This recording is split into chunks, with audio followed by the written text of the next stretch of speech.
Hello, everyone, and welcome to a very special edition here on the Rachel Varga podcast. We have an extremely exciting guest who's actually a spy. And there's a couple of reasons why I'm bringing Andrew Bustamante here on the show. He's known as Everyday Spy. But I really want to talk about how everyday spy tactics can help us become more conscious consumers.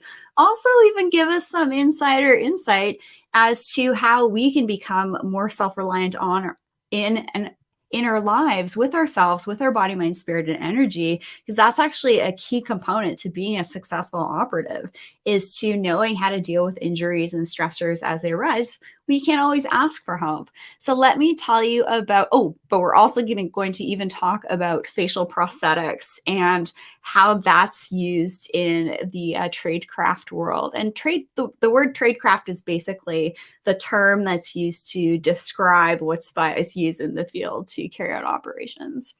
All right, so Andrew is a former covert CIA intelligence officer, decorated U.S. Air Force combat veteran, and respected Fortune 100 senior advisor. He is the founder of the Everyday Spy training platform, which is super fun. You guys should check out his free spy simulation there.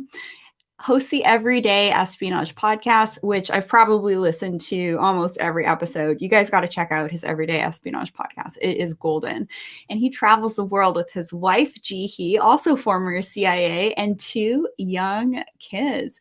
This is going to be a pretty exciting interview here with Andrew Bustamante, the Everyday Spy. Welcome. Hey, thanks, Rachel. Thank you for having me. I sound so much more interesting when you introduce me than when I introduce myself. Yeah, you're pretty interesting, guys. You're not fooling anybody. You know you're interesting. You've created a whole podcast and business on, helping the everyday consumer like myself and everybody tuning in on how to be, smarter humans and navigate the world and become less susceptible to psyops, media, consumer manipulations. So before we get into today's episode, I'd love for you, if you haven't already, to be sure to subscribe on the Rachel Varga official Facebook page, YouTube channel, and on the podcast, and hit the bell so that you know when I go live next. You can hang out with me also at Rachel Varga official on Instagram and rachelvarga.ca. Okay, so let's get into some spy tactics. Let's just dive right into it. And let's talk about facial prosthetics in the spy world, in the tradecraft world, and how are facial prosthetics used in the spy world and tradecraft? Man, that's a huge question, Rachel. And I would say the first thing to kind of keep in mind about disguise in general is that there's different levels of disguise. It's not what you see in the movies, what you saw in like Mission Impossible and all sorts of like Hollywood stuff. The full facial prosthetics, those have a very, very limited field utility, because you can tell when people are wearing prosthetics. And if you can't tell when someone's wearing a prosthetic in one environment, as soon as you change that environment, once you adjust the humidity, once you adjust the temperature, once you adjust the person's body temperature, everything about the prosthetic is the first thing affected because it's not natural. So I want to just start right away by saying a lot of the big stuff that you see in Hollywood isn't what we use, and it isn't the most effective. The most effective disguise is often much simpler than that. It takes into account the body's natural processes, what your skin already does, what the human eye is already drawn to in a human face. Those are the kind of practical, tangible operational elements that we use in disguise tradecraft. All right, so let's just get into this. Hair, makeup, clothing. If you don't know this about me, all of you guys tuning in, is that actually espionage is my favorite genre to read. In particular, like Russian espionage. I don't know what it is, but a couple of years ago, I was given a couple of books and went down the rabbit hole. And, tradecraft, I just find that so fascinating, just watching people on the street and all of that. So why don't you just walk us through like exactly what tradecraft is? And we're talking about like switching your jacket, turning it inside out, and changing your disguise on the go. What is that? Yeah, like? So tradecraft is it's kind of a straightforward term, right? Trade craft in the English language, at least. It's all the trade, all the tools, the techniques that are required. That's your trade, right? To carry out the trade of espionage, all the tools, tactics, skills, which become your craft. So the craft of your trade, the tools and the skills and the techniques that are required for you to do your job, that is tradecraft. Now, one thing that not everybody understands, Rachel, is tradecraft is different based on whatever the espionage skill is that you're trying to carry out. So if you're trying to execute electronic penetrations or cyber warfare or some kind of digital combat, the tradecraft is very different for that than what you would use if you're trying to execute a human intelligence operation where you meet someone on the street and exchange a note on water-soluble paper that can be thrown into a trash can and melt right away. So it's two different sets of tradecraft, even though it's all called tradecraft. So for us, and for what we're starting with, the tradecraft that goes into disguise is just one more kind of vertical, what to use a business term, one vertical or one subsegment of tradecraft overall. And it is a tradecraft discipline that is exceptionally important and understood by very few, which is why those few people, the people in theater, the people in professional cosmetics, the folks who are estheticians, these are the primary recruiting pool for the disguise specialists that make up CIA, Mossad, FSB, MSS. That's where they pull their talent from. And I actually know what FSB is. That's like the new SVR. That's yes, I read a lot of spy intelligence. Exactly. Yep. Probably weren't expecting me to know that. Anyways, knowing what you know about espionage, I thought you would know that. So. All right, so let's just talk about changing our appearance. I had my hairstyle change. I went to the salon and they straightened my hair. I don't usually have like stick straight hair. And I went out for dinner once with my husband, and these two ladies at the table next to us was like, "Oh my gosh, your hair is so gorgeous." And my husband's like, "Yeah, it's super different today. It's like being with another woman." Anyways, so, we can have fun with this, changing our appearances in our everyday lives to have a little bit more fun, create that like spark and interest with our partners and all of that. What about facial aesthetics that are basically used inside the mouth to change the cheeks and also, maybe even in the lower jaw? Does that stuff exist? Yeah, that stuff does exist. So just as a quick background, I mentioned before, there's different levels of disguise. So there's level 1, 2, and 3. Level 1 is essentially like a fast disguise, something that you just kind of add, take away, whatever it might be. It's quick. Level 2 disguise is a long-term disguise. If you're going into a deep cover operation, you're going to be in a different persona for 6 months, 2 years, even 12 weeks. You'll go into level 2 disguise. And then level 3 disguise is similar to level 1. It's short-term, but it's the one that uses the most advanced prosthetics. So designed for short-term use, but also very, very technical in terms of the prosthetics that you're using. So for the kinds of stuff that goes into your mouth that changes your jawline or that changes what your teeth look like, you'll find that in level 1 and in level 3 disguise. Professional stuff like actual implants or like fasteners that you can plug into, almost like a retainer that forces your jaw or forces your gum line to puff, will take away the sharpness in your cheeks. It can actually make your jaw look, I have a jaw that's already kind of strong, but if you have a rounded jaw, it can make your jaw look strong. It can also make you look like you have some kind of age factor, swollen lips, or if you want to highlight something that makes you look different than your normal appearance. So they've got professional prosthetics that can last for hours, 6 hours, 8 hours, 10 hours. But even in level 1 disguise, if you even put cotton swabs inside or cotton balls inside your mouth, they'll become dense with saliva very quickly, but they will change the shape of your upper lip and your lower lip, almost like when you see somebody dipping tobacco. It changes, it makes that bulge. So you can change your appearance in your face, in just a few seconds if you have the right materials in your house to just pop it in and make yourself look different. I'm going to start doing some really funny things on the show here with my appearance. So you brought up the elephant in the room that everybody's going to be asking about. What about facial fillers or Botox or eyelid surgery or rhinoplasty surgery? I could see this as being quite the advantageous tool for deep cover. Is that stuff being used? So there's, when it comes to an intelligence officer's body, in the United States, at least, the intelligence officer's body is still their own body, right? The government can't force you to take Botox. That's not the case in all parts of the world. A Chinese intelligence officer doesn't have the right over their body. Many parts of Africa, many parts of Europe, once you sign up, you're committed. It's the same way with Russia. It's one of the reasons why you don't see as many Raven and Sparrow sexpionage operations come out of the US, because the officers are in charge of their own body.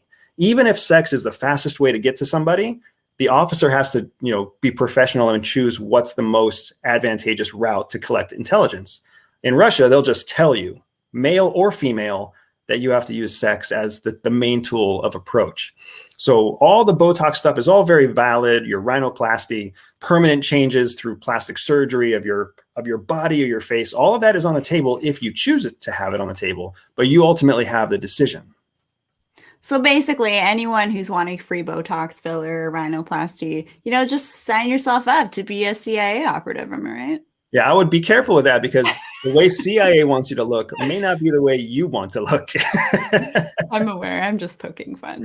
I just think that's fascinating. And when I'm on social media, I'm seeing a lot of Oriental models, putting on these things like they're like tape on their face to totally contort their nose to make their nose look more streamlined, their jaw to slim their jaw out. Like, it's crazy. It looks like these little pieces of tape, which are just full on prosthetics. So it's funny when certain things enter the mainstream media, there can sometimes have been a degree of use in tradecraft, believe it or not. And we just went there, which is super fun. It's kind of a natural, if you think about it, it's a very natural route for business. And in many ways, I think this gets to the heart of what we were talking about when we discussed how consumers can use their understanding of tradecraft to protect themselves. So when you understand the life cycle of a product, that helps you understand how that product came to market. So many of the conventional tools that we use every day, from pencils to ink pens, even toaster ovens, the things that we use to line our homes or our automobiles against noise and against heat, a lot of those things were developed by the government first. They were developed for operations in space. They were developed for combat use. They were developed to make the soldier lighter on their feet, but still warm in the cold weather, right? So a lot of the things that you and I take for granted every day, a pencil that can write upside down, had a use somewhere before it was useful for the everyday person. By the time it gets to us, it's kind of lived its utility, or it has been overcome or made obsolete by some new technology.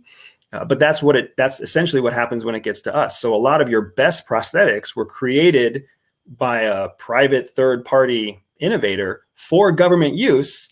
And then when the government created something better, or when they found a better product, then that third-party producer had to find a new outlet so that they could continue producing the same thing. And that's how you end up finding many of the most powerful cleaning agents that are out there. Those were used to clean blood before they were used to clean grease out of your oven, right? It's the dirty underbelly that nobody wants to talk about to consumerism. Oh my gosh, let's just go somewhere super deep and dark for a second. You've mentioned the use of energy weapons on your podcast. So because you have to be very careful what you can disclose and not disclose. You can check out Andrew's podcast for information on that. But the use of energy weapons is used, right? So tell us a little bit about that. And the reason I'm wanting to bring on this segue is because I think that a lot of like the biohacking tools, and I actually have a device right behind me that creates more of a coherent field in your home to mitigate things like Wi-Fi and 5G implications on us physiologically. So I'd love for you to share, how can we build up our self-reliance, which is a key component in operations, and some of the tools that you may be aware of in the biohacking world and life extension that may have even originated in the use of operations? Yeah, so it's a great question. Much like we were just talking about how technology and everyday consumer goods they're born out of some sort of need, a military need, a national defense need. The same thing is true about a lot of what you end up seeing in the medical world, or what you see in the life extension world, or the energy weapon, the mass policing, law enforcement world. There's a purpose Imagine how useful it would be to have a non-lethal weapon that could immediately neutralize a threat without taking their life. Not only does that make you feel good, like in a humane way, which is great. So for all you people out there who want to save the puppies and hug the trees, like, yes, it's very humane to not kill bad guys, but it's so importantly useful for espionage to keep bad guys alive, because every bad guy is a potential source of intelligence. So instead of unleashing a volley of bullets at a company of seven infantry people during a conflict, if you could just direct an energy weapon that renders them all uncontrollably violently vomiting with diarrhea or cramps, you just go and you pick them up, you stick them in a truck, and you drive them away. And guess what? As soon as the energy weapon's off of them, their body goes right back to normal, and they are viable sources of intelligence with tons of vulnerabilities that you can exploit, and none of the medical costs that come from capturing someone as a prisoner of war. You see the value there, right? One microwave tuned to the right frequency can neutralize an entire fighting force, and you could extract from that all the intelligence you need to basically win that entire area of responsibility. It's powerful when you look at it through that lens, not just the humane lens, which is also nice. And you mentioned in one of your episodes how these energy devices can be used to target people. I've done a lot of research on you, clearly. I listened to all of your episodes. So like, I really wanted this to be a super fun one.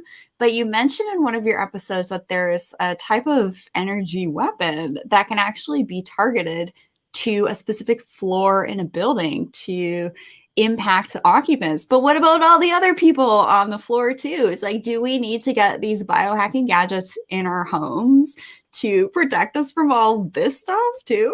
Yeah, so the interesting part about the science behind these energy weapons is they exist. They can be created. However, they haven't yet cracked the code on creating them at scale, which means creating an energy efficient deployable version that can be used consistently. For like, just breaking it down very simply, if you put 10 bullets in a gun, you have 10 shots. If you take those 10 shots over the 10 minutes or 10 days, you have 10 shots, right? But a battery works very differently, right? And an energy weapon has to rely on a battery. So a battery might run out of charge quite quickly. The power of your flashlight is very different when it's using the last little bit of energy in that battery.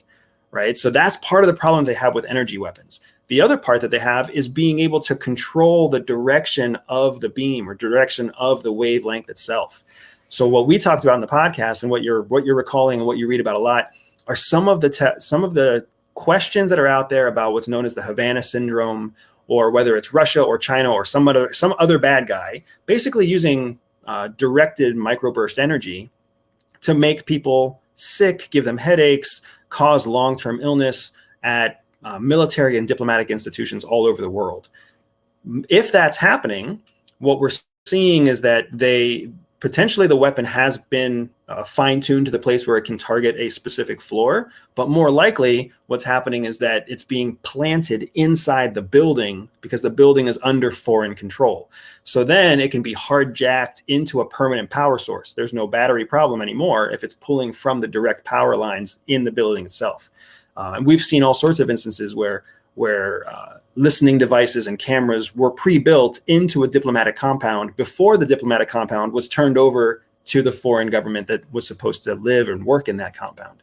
So those are some of the challenges that exist, and those are looking for specific targets: diplomats, military, high-profile, wealthy people, and people who are in business and commercial world. The everyday consumer has much less to worry about because they have much less reason to be targeted by an intel or a military unit. But I still don't necessarily trust that all of the current technology has been tested to be syncretic with your physiological and your autoimmune systems. Yeah, totally. So when we're talking about being in an operation, there's this concept of if you get hurt, you have to be self-reliant. Like, you can't just go to the hospital and be like, hey, what's up, guys? I'm a spy. I just got shot. Here's my badge. The government insurance is going to pay for it. Can you help me out? Yeah. Yeah. So some of the things that I like to do that make myself super strong so that I can deal with nervous system issues and pain and all of that is cold therapy. So when you're preparing as a spy to be able to deal with things like waterboarding, which is like a simulation of being drowned, you're on this Drowning, like yeah. inclined plane and you're having water put in your mouth. What are some of the things that you and your wife do, or maybe even some of the things you teach your kids to do to make them be as sort of like tough and resilient as possible and self-reliant? Yeah, no, that's another great question. So there's basically only two ways to go about improving your self-reliance. One is exposure therapy, right? Basically exposing yourself to the conditions that you think you might encounter. And the other is called threshold therapy. Threshold therapy is when you increase your threshold or your capacity for certain discomfort in small ways, right? So for example, I don't ever want my kids to experience what it's like to be kidnapped. I don't want them to have to be tackled from behind, black hood over their head, thrown in the back of a van and driven away. I also don't want to expose them through exposure therapy to a simulation of that where I'm the one doing it and I tackle them and I put a black bag over their head and I throw them in the family van and we drive away. So there are some places where exposure therapy doesn't work well and threshold therapy does. So that means little things like first you start with a conversation. Hey guys, have you ever thought about that there are bad people or tricky people out there that might want to take you away from us? How would you feel if a stranger picked you up and took you away? Let them explore those emotions for themselves. It's just as viable with adults. I have a course where I teach urban escape and evasion. And one of the first things I do is I talk to my adult students and I ask them the same question. How would you feel if a stranger put their hands on you in like an aggressive way and physically moved you to a different location out of your control? And then they proceeded to tie you up with tape or rope or put a mask over your head. Like, you can visualize what that feels like. That's all threshold therapy. You're starting to get that experience. You're priming your amygdala and your prefrontal cortex with all of the experiences that you would get if you were to actually be kidnapped. Right away, you're improving your self-reliance and your resilience in that situation, because 99% of people never actually visualize that process because they don't ask themselves the question. They watch it in a movie, which is completely different than self-reflection. Watching it in a movie, it's over in an instant, and you're moving on to the exciting chase scene, right? But it's completely different whenever you think it through. And then in my courses, I like to give people the chance to think it through and then they experience it. So now the experience isn't the first time that they've had that happen. It's similar to what causes post-traumatic stress disorder. PTSD happens when your amygdala goes through a spike. The spike short circuits essentially how your amygdala works permanently. And now there's no way to walk it back. But you can prime someone's amygdala for the spike by increasing their threshold.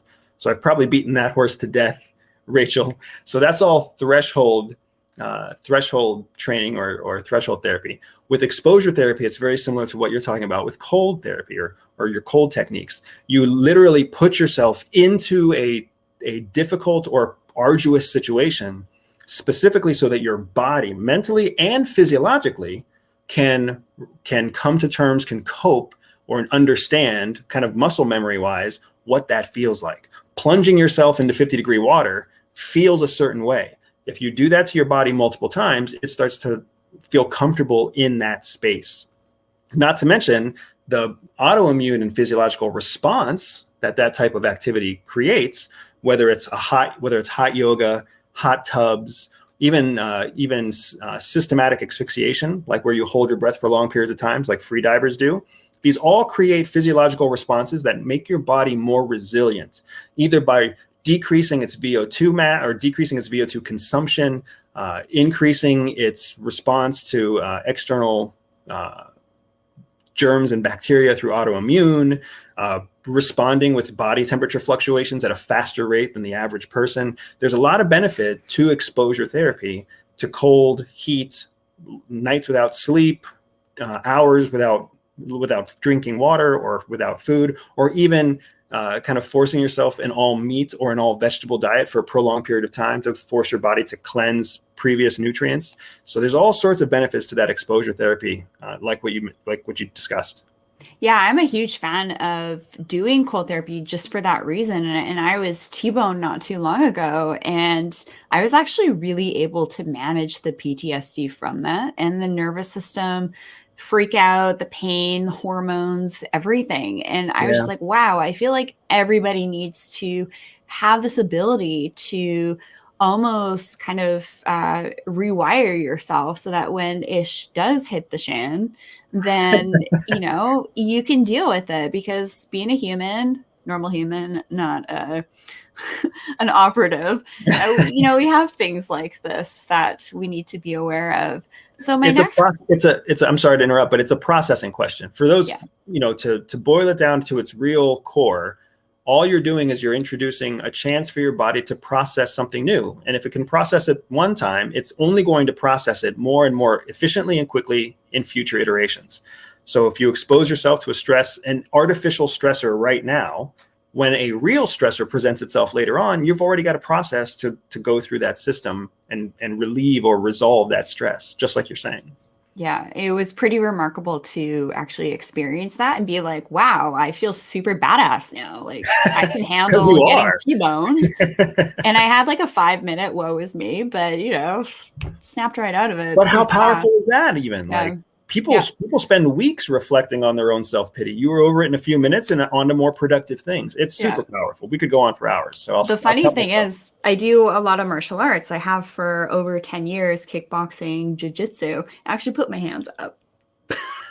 I can see the vehicle coming and I put my hands up to, you know, prepare. And I really want to talk about diversity in the spy world right now, because I think that these are really great tactics Mm. for, you know, all genders to have in their toolkit to deal with stuff. So what are things like in the military spy world? Because when I was considering going to med school, I actually filled out my whole reserves application and I was going to do that military route. But then I got really concerned about, you know, sexual harassment and things Mm. like that. So what is it like the diversity? What do people look like in the operations world? So there's a there's an easy answer and then there's kind of a sticky answer. The easy answer is that the diversity that exists on the covert side of operations in all countries is way more extensive than you might think. The movies make it look like you have to be strong, fit, gorgeous, and between the ages of like 27 and 38 to be a spy. In reality, that's not true at all. In reality, they need a much wider range of options for an operative to look like in the field. Sometimes a female operative is going to be better suited for a mission than a male. Sometimes a heavy-set male will be better suited than a fit male. Sometimes older will be better, sometimes younger will be better. We even have roles at the agency that are better suited to people who have autism. People who are number focused without the distraction of emotions are fantastic analysts for core intel information. They don't get distracted by biases and by political leanings. They don't submit to office garbage or all the office politics, right? They just stick to the facts and they come to powerful conclusions. If you were to pay attention to mainstream media, you would think that every autistic person out there needs to sign up with some nonprofit and they basically have no hope for a reasonable, high-paying, exciting, impactful future. When in fact, the exact opposite is true. They just need the agency and your intel agencies around the world have found that within their population, they can find extremely talented individuals in a specific niche that serve that intel need. And because of that, once you cross onto the other side of the curtain, you see incredible diversity from gender to sexuality to upbringing, education, whether they're college grads or high school grads, just fantastic diversity that you see. That's like the easy answer. But the sticky answer is that the same diversity that you see with people, the diversity of people who become the leadership is very limited. For example, CIA in the US, every director is appointed by the president. There's no diversity there. There's no way that a super high performing intelligence operative could ever become director of CIA because they're not plugged in with politics. You have to be plugged in with politics to become the director. So what does that mean for the future of all decision making and all like power at the agency? It's going to be politically derived, not operationally derived. Interesting. All right, let me switch gears here towards picking your brain on something that Go for I'm it. keenly interested in getting from you. How can we use spy tactics to avoid skin and rejuvenation gimmicks? And for example, like the issues we're seeing with news headlines and figuring out where you're getting your sources. And you have some great resources on your podcast talking about that. So if you're thinking, oh, how do I read news headlines? And you have so many tips on your Everyday Espionage podcast. I want you all to check out the show, seriously. But what spy tactics would you recommend we start to employ to avoid getting lured into skin and rejuvenation gimmicks? So I love this question. We'll talk about skin and rejuvenation, but we can apply this to really any kind of sales gimmick out there.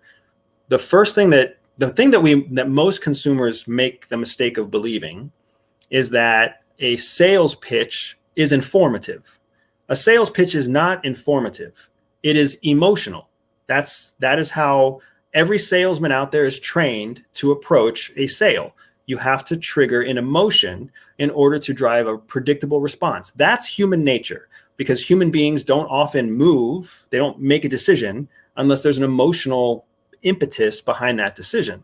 So gimmicks are really good at using fear as the primary emotion to get you to take some kind of action. And that fear doesn't necessarily just mean like a fear for your own safety or a fear for your own health. It could mean a fear of missing an opportunity, something known as FOMO, fear of missing out, right? But they have to instigate some kind of fear trigger to get you to take action. One of the things, Rachel, that I know you learned on the podcast is that all people are motivated by 4 core motivations, right? Reward, ideology, coercion, and ego. Those 4 different motivations take different elements of time in order to discover them and to properly manipulate them. Fear, coercion, is one of the fastest, most easy to manipulate motivations that exists. Ideology takes a long time to kind of tap into someone's ideology and then really use it as a lever. You see it happen. That's how people end up in religious cults. But fear can happen just in a few seconds, a few words, right? And all of a sudden fear is triggered, and gimmicks capitalize on that fear to sell you false promises, because they know, this is the dirty part of consumerism, they know that on the back end of the sale, when you buy the product, even if you're unhappy with it, you're going to blame yourself for buying a crappy product. You're not going to activate any of the refund or return policy. So of the 100% of people that buy a refund, only 15 or 20% are ever going to activate on the refund. The other 80% are unhappy with the product, but they still keep it, and that's still bottom line revenue generation for the gimmick company. Interesting. So say, for example, someone's on Google, or by the way, stop using Google. I use DuckDuckGo for everything. It shows you different things than the Google algorithm will show you. But say, for example, someone was looking up eye cream for lower eye bags. And I want you to use this example as like the confirmation bias also when we're looking at news headlines, and how when we search something, we're going to click on something that is already kind of along the lines of what our values and confirmation biases are. So in your example, the person is searching for, say it again for me, how to like the best lower eye bag cream. Okay, so the best lower eye bag cream, right? When you search on a term like that, all of the people out there doing targeted marketing are looking for certain keywords to understand the person who's making the search, right? Like cream for lower eye bags. That is not a search that many men will look up. It's predominantly women. So right away, the marketer knows that if they target the term, lower eye bag, they're most likely going to be speaking to a female. They might be speaking to a male, but most likely going to speak to a female. A little bit of metadata on who your avatar is through something like Google is going to really fine tune exactly who you are. DuckDuckGo will obfuscate that more. So they have to go with generalities. When you compare that to a headline, Rachel, just take away lower eye bag and replace it with anything that has to do with fear, with politics, religion, local news, etc. Right? Are the liberals going to take away my guns? What's the best cream for lower eye bags? are my guns going to be taken away? The same process applies here for the newspapers and for news headlines. They already know who's looking that term up. Somebody who has a gun, somebody who's interested in guns, somebody who's afraid of losing their guns. They can extract all of this, what's known as psychographic information. They can extract all this psychographic information from the search term itself and use that to present to you information that is in line with your existing mental biases, right? Like you were talking about the confirmation bias, the in-group bias. They will present you first, if it's media, the news, they will present you with news stories, news outlets that already confirm your existing beliefs that you're going to lose your guns, already confirm your existing beliefs that the liberals are out to get you. That's what they're going to present you with, because it's in the best interest of the advertiser and it's in the best interest of the media source for you to keep reading. It's called pulling somebody into your ecosystem. Once you're inside the ecosystem, they want to keep you in that ecosystem so they can sell you different things that are relevant to your ecosystem. It's all very business oriented, but it's also all based in historic espionage practices. It's the same way you recruit a foreign intelligence agent to spy against their country. That's the same way that you get a human being to spend money on something that isn't in their best interest.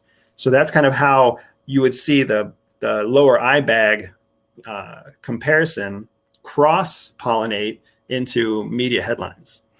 Fascinating. And you just actually made a perfect segue into my next question. What's the history of media and marketing manipulation?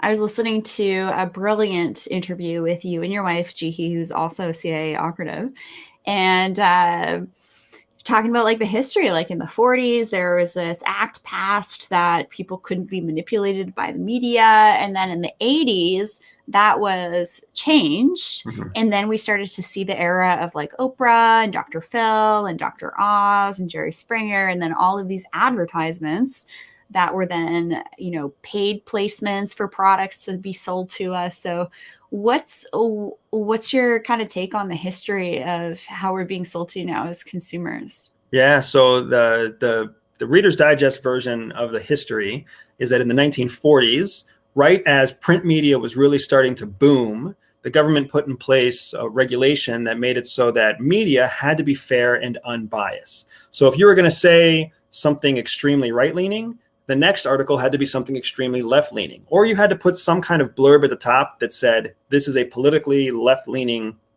argument, whatever it is. You had to prepare the consumer. The consumer had a protection in place that media could not tell them something without first explaining that there was an intention behind what they were saying.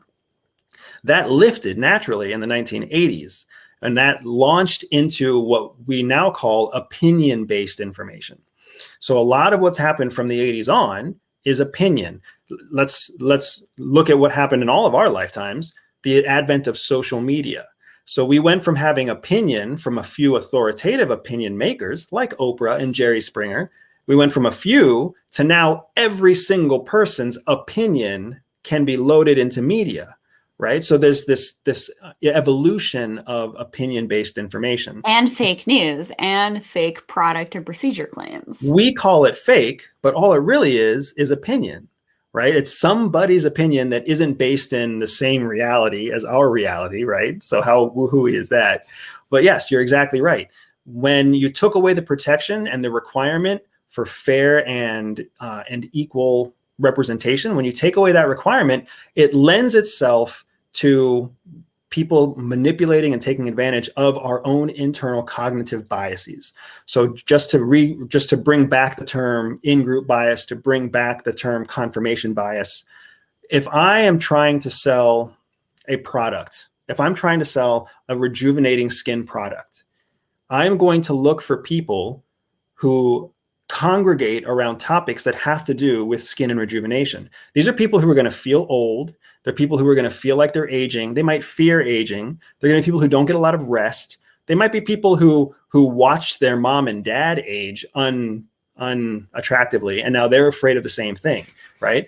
Once you kind of isolate the group, you're able to then find and post whatever content, opinion or fact-based or fake, you can post that content in the same channel where that group resides. Whether that channel is during a commercial break on Jerry Springer, or whether that channel is on a specific podcast that's sponsored by NBC, or whether that's on a YouTube channel or on Instagram, you know that people who congregate there are looking for a certain solution to a problem they believe is relevant to them. Marketers capitalize on that in-group bias, that confirmation bias, and they leverage that false belief into actual cash-based sales. And once it works Rachel, then the proof of concept is there. Why would they ever stop? They're using it to make money, and they're delivering a product that makes the consumer feel better momentarily.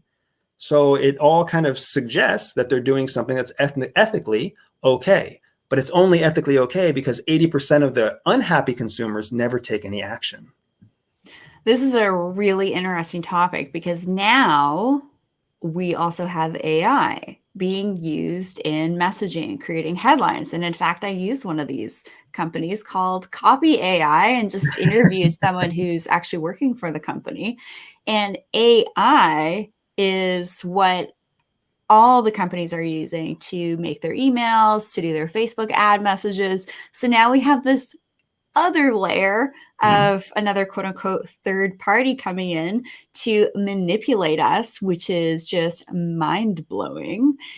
And, AI stuff, that's a whole other topic, but we're basically at choice points in humanity, and we're at a specific medical freedoms choice point right now. And then the next one is certainly going to be like Neuralink and the integration of AI with humans. So that's another topic. But last question, since we have you on the show here, Andrew, what is our chain of command as citizens to uphold our constitutional rights and the implications of manipulation in media and marketing? And I will share that as a Canadian, as a registered nurse, I have had 2 appointments with my local MLA be canceled. I have been trying to book an appointment with my local chain of command to voice my concerns for my community as an RN. And I'm getting canceled. It's like our voices are not being heard, and it's really a shame. So what would be your recommendation for everybody tuning in if they're dissatisfied with the way things are going, or ways that we can safeguard our eyes and ears and protection in media and marketing? Yeah, so the most important thing to remember, and I say this, and some people think it's elementary. I say it for a reason, because there are many people who don't understand it. You are the commander-in-chief of every decision you choose to make. Every decision, from what you click on social media to who sits in a position of political authority over your local government. You have that power in the Western world. Other parts of the world don't have that ability. So we're not talking about them. They can figure this out on their own. But in every democratically elected Western country, you have the option to have a say in every step of that. So part of protecting your constitutional freedoms means exercising your constitutional rights. If you don't exercise them actively, consistently, then when you need them, they're not going to be there for you. And that's a challenge, right? Now, if you want to take more tactile, more tactical action at a moment, right? Like what you're having right now, where your local representative won't even have a meeting with you, right? The way that you can handle that, you can always write to whoever their competitor was, right? During the last election cycle, there was somebody competing against them. That person was represented a party that was trying to usurp power from the previous person. So if your primary person's not taking you seriously, write to the person competing against them, because yes, that person's going to listen to you. Not only is that person going to listen to you, that person is going to go knocking on the door of the current representative and be like, hey, I've got this letter from someone who said you canceled their meeting 3 times. They're not very happy. And this is just one constituent. How many more constituents do you think you're ignoring? And oh, by the way, I plan on using this. And a healthcare practitioner. Yeah, exactly. A healthcare practitioner in the middle of a pandemic. So that, I mean, for me, the thing to remember is that your voice can be used in many different ways. If your voice is being ignored by one person, I promise you, there are 2 and 3 other people out there who want to hear your voice, and want to hear the story about how somebody else is ignoring you.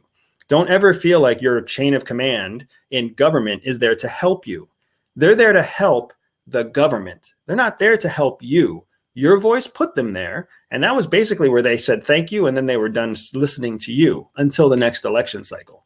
And when that next election cycle comes, you vote in line with what they have done for you. We have a term in business where people vote with their checkbook. They vote with their credit card. That's something you've got to remember, that what you buy, you are voting for that product every time you pay for it. So if you don't like the product, don't pay for it. If you don't like the product, get refunded. File the reimbursement, file the complaint if the product sucks. Do that, because that's exactly how you cast a vote against products and people that don't help you and don't support you. So you can go to your local government. You can also go to the competition. You can go to the press. You can take it to your own social media channels. There's always going to be that in-group bias. Why not make it work for you? If you're unhappy about something your local representative is doing, I promise you there are dozens of other people on social media also unhappy with what that person is doing to them. So you can pile on to that narrative and let this whole world of social media and opinion-based media, let it work for you. It does enough work against you. Wow, I really needed to hear that. Thank you. Because I'm not the only one. And things No, are you're not. weird in Canada right now. And this isn't the country my grandfather fought and stormed the beaches of Normandy for. So by supporting me and hanging out on the show here, sharing your insight, Andrew, it's just really my intention to help us all become smarter consumers in every aspect of our living, which is why I absolutely love what you're doing. So, Andrew, tell us how people can learn more about you, how they can work with you, your really cool spy training program that you have online. Thank you. Yeah, absolutely. So you, just like you said, just like you have up right now, Rachel, you can find me at everydayspy.com. That's my primary homepage. All of my free content is there. All of the links to the podcast, all of my blog articles, you'll find access to my whole universe at everydayspy.com. If you prefer to tune in, if you're an auditory listener, auditory learner, go to the Everyday Espionage podcast. It's on every platform. We're doing a really good job in producing meaningful, powerful content. The reviews have been absolutely humbling in their positive feedback. So the Everyday Espionage podcast is a great way to find us. And I would encourage everyone to find my free spy game on my website, everydayespionage.com. You'll find a banner ad that just says, click here for a free game. That is a access point into a spy training simulation. The same kind of simulation that we go through at the agency to fine tune our understanding of human tradecraft, human intelligence tradecraft. I've been able to kind of isolate and recreate that same sort of digital experience for everybody for free. So if you've ever wondered what it's like, if you ever want to test yourself or see what a day is like in an actual field operation, just go to everydayspy.com and you will find that link to the spy game there, and you can give yourself a challenge. Love it. Yeah. Honestly, your podcast is my favorite podcast right now. I love it. Thank you, Rachel. Anyways, I hope you all enjoyed today's episode here with Andrew Bustamante from everydayspy.com. Be sure to give Andrew Bustamante some love and subscribe to his podcast. And I definitely want to have you back on the show, Andrew. Let your wheels turn for some other intel you might have on how we can be smarter consumers and navigate this world and all that cool stuff. So thank you so much for taking the time to be here today. My pleasure, Rachel. It was great to be here. Thank you, ma'am. All right. And everybody be sure to subscribe on the Rachel Varga Facebook page, YouTube channel, the podcast. Share this episode with a friend or family member that you think would gain some insight into all that we shared about. And, 25% of the audience on the show here are men. And I definitely work with a lot of male celebrities and high-powered CEOs that want to look great on camera as well. So book a one-on-one with me at rachelvarga.ca. Use promo code podcast15, and we'll see you guys in the next episode. Have an awesome day, Andrew, with you and your beautiful family. Thank you, ma'am. Take care.